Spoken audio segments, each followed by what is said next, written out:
Nosso planeta compreende um monte de animais com características distintas. Um desses animais são os grandes símios, que estão agrupados sob diferentes espécies.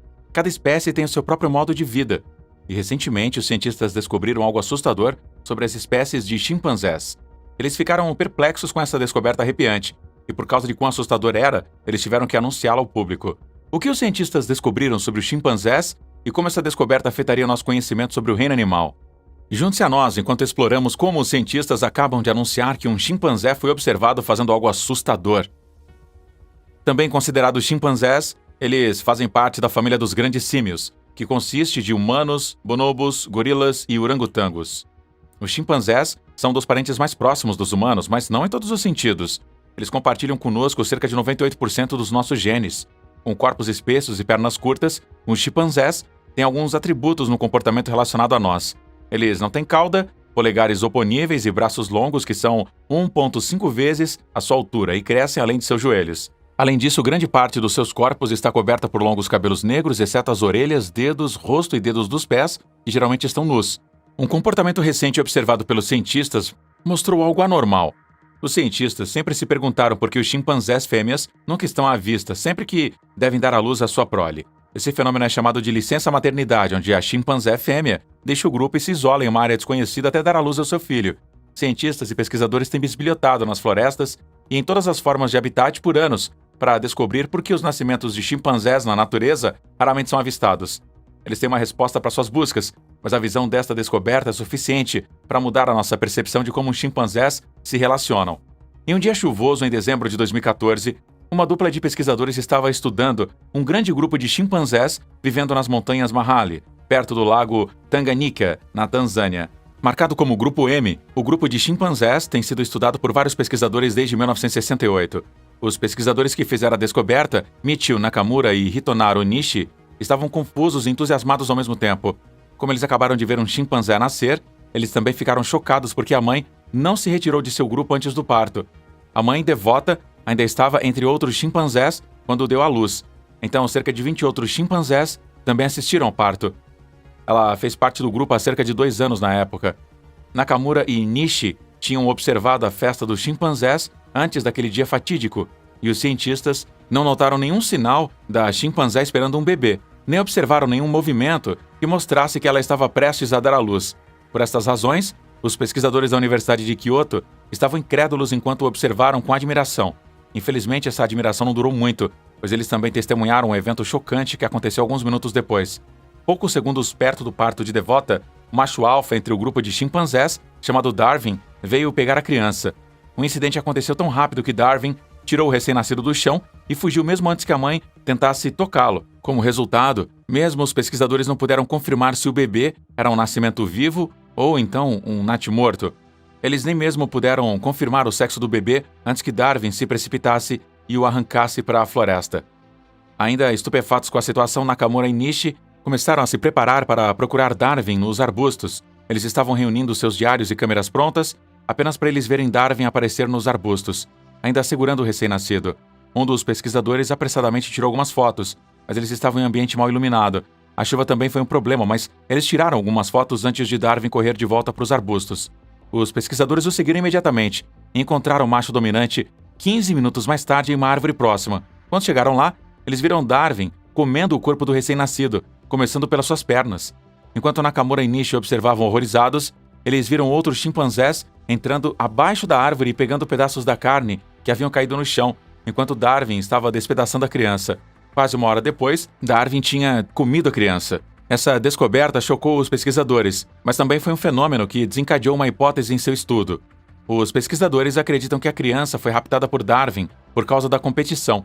Isso significa que Darwin comeu o chimpanzé recém-nascido porque ele não era o pai. Matar a criança significa que a fêmea estaria pronta para acasalar novamente, aumentando a possibilidade do macho acasalar com ela. Quando ele puder acasalar com sucesso, a fêmea carregará o seu bebê, estendendo a sua linhagem.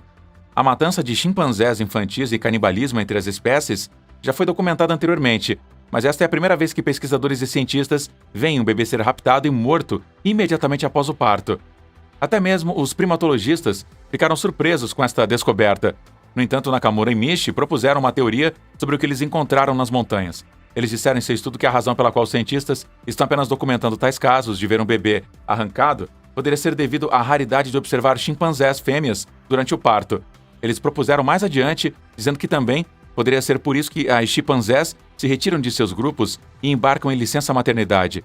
Essa licença maternidade é tirada para salvar os bebês de serem assassinados. Mas por que a devota não saiu em licença maternidade, se este era o caso? Os cientistas responderam a esta pergunta com seu ponto de vista, dizendo que Devota provavelmente estava tendo seu primeiro bebê. Sendo mãe pela primeira vez, ela provavelmente ainda não descobriu como se retirar em licença maternidade. Os pesquisadores também acrescentaram que poderia ter sido porque o pai do recém-nascido estava por perto, e foi por isso que ela não deixou o grupo. Um lado surpreendente dessa história é que o Grupo M na Tanzânia não é um grupo de monstros assassinos. Isso foi provado um ano antes, quando Nakamura e sua equipe fizeram uma reportagem sobre o grupo. Quando viram o Grupo M em Mahale, cuidando de um chimpanzé bebê deficiente. E se eles só exibissem esse comportamento durante períodos específicos? Depois que mais pesquisas foram realizadas, descobriu-se que os chimpanzés bebês não são os únicos canibalizados e comidos por outros chimpanzés. Um evento similar foi narrado em um segmento do Planeta Terra por David Attenborough, um radialista e naturalista inglês. Ele relembrou a sua experiência quando viu uma família de chimpanzés africanos que viu outros chimpanzés como uma ameaça e os atacou. Quando eles atacaram a outra família e mataram um jovem chimpanzé, eles compartilharam o corpo e o levaram até as suas árvores. Ao fazer isso, eles alcançaram 3 propósitos. Eles eliminaram um dos rivais e protegeram seu suprimento de comida local. Além disso, eles comeram um chimpanzé falecido, o que significa que nenhuma carne foi para o lixo. É seguro dizer que uma das razões para o canibalismo nos chimpanzés pode ser devido aos instintos de sobrevivência. Além do comportamento canibal mostrado pelos chimpanzés, eles são animais muito sociais. Como o nosso parente mais próximo entre os grandes símios, estas espécies têm mostrado sinais de inteligência como nós. Os chimpanzés inventam ferramentas para acessar o alimento, como a caça de cupins com varas afiadas e a quebra de nozes com rochas parecidas com bigornas. Um exemplo perfeito de chimpanzé mostrando aí o seu intelecto é o método usado pelos chimpanzés Fungoli, quando eles precisam caçar por comida. Localizados no sudeste do Senegal, os chimpanzés do Fungoli são construídos de forma diferente. O seu habitat é mais quente e mais seco. Este ambiente não tem árvores e frutas para os chimpanzés se alimentarem para sobreviver. Devido a essa escassez, os chimpanzés de Fungoli comem e vivem de maneira diferente, ao contrário de seus primos que vivem na floresta. O calor da savana faz com que eles se escondam e descansem durante o dia e permaneçam assim até o anoitecer. É somente durante a noite que os chimpanzés de Fungoli são vistos se movendo. Além disso, eles bebem água e se banham devido ao calor da savana. Isto é uma coisa que os faz se destacar dos chimpanzés da África Oriental, que têm medo da água e não forjam em torno do seu habitat no meio da noite. Uma coisa que eles têm em comum com os chimpanzés da África Oriental é uma parte de seus hábitos alimentares. Ambas as espécies são conhecidas por caçar macacos pequenos nas árvores, mas os chimpanzés Fungoli inventaram um método mais fascinante de caçar, o que os torna mais avançados. Eles inventaram a ferramenta das lanças para caçar, em comparação com seus primos da África Oriental, que ainda usam o método tradicional. Os chimpanzés Fungoli foram apanhados no ato várias vezes enquanto rompiam mudas de madeira, afinando uma ponta para deixá-la como uma lança e depois a colocando em buracos de árvores. Isto é feito para caçar bebês do mato, que são na verdade pequenos primatas que se escondem dentro de árvores. Enquanto eles descansam nestas árvores, os chimpanzés Fungoli inteligentes espetam rapidamente em sua lança para apunhalar o bebê do arbusto adormecido. Esse método desenvolvido pelos chimpanzés é muito eficaz, já que o bebê do mato é empalado ou ferido antes de ser agarrado pelo predador. É um método que tem sido exibido mais de 300 vezes ao longo de 10 anos, já que os cientistas têm estudado a situação extensivamente. Outro fator chocante é que a maioria das caçadas com lanças foi feita por chimpanzés fêmeas e não por machos. Por muito tempo, os antropólogos rotularam os chimpanzés machos como maiores, mais rápidos e mais poderosos na caça, mas os chimpanzés Fungoli são um pouco opostos com suas fêmeas na linha de frente, encabeçando a cultura da caça com ferramentas. Cientistas e pesquisadores tentaram investigar isso e viram uma possível explicação. Eles propuseram que os chimpanzés fêmeas usassem mais o método de lançar por causa da sua dificuldade em perseguir as presas. Essa dificuldade acontece como resultado de ter sempre os filhotes agarrados aos seus corpos. Até hoje, estes chimpanzés são o único animal conhecido a usar uma ferramenta na caça de outro animal grande. Os cientistas também descobriram em seus estudos que a tropa de chimpanzés Fungoli é mais organizada e cooperativa do que outras tropas de chimpanzés. Um exemplo disso é mostrado quando os machos dominantes, no grupo, permitem que fêmeas e machos menores mantenham sua matança ao invés de roubá-las deles. Eles também especularam teorias sobre o desenvolvimento do uso de ferramentas, que que os pesquisadores sugerem ter começado com as fêmeas.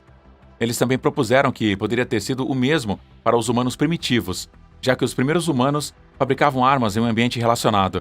Isso significa que os chimpanzés estão fazendo a mesma coisa que nós já fizemos antes da civilização, ou provavelmente estão usando instintos de sobrevivência humana primitivos.